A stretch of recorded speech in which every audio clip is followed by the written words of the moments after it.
Mr. Speaker, in March 2026, the government established the National Infrastructure Fund following the enactment of the National Infrastructure Act of 2026.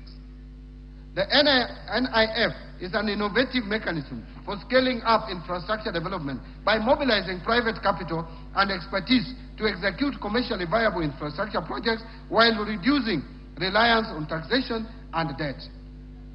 The fund will promote growth of infrastructure projects by pooling capital from diverse sources, which include pension funds, sovereign wealth funds, private equity, banks, development finance institutions, among others, to finance large-scale and long-term projects. In this respect, Mr. Speaker, the proceeds from privatization will be channeled into the fund, that ensuring transparent revenue flow in financing national priority projects, including national highways, airports, seaports, electricity generation, ICT, water and irrigation, and agribusiness.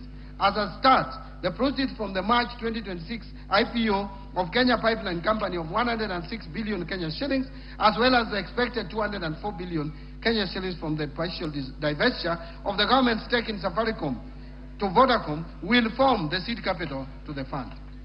Under Sovereign Wealth Fund, Mr. Speaker, to complement the National Infrastructure Fund, the government has submitted to this August House the bill to establish the Sovereign Wealth Fund with three distinct components. The first component is the stabilization component, then there is the strategic infrastructure investment component, and finally, the future generation, also known as URIDI component.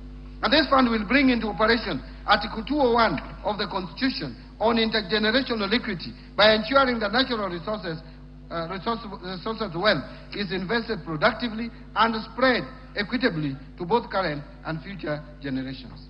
Let me now talk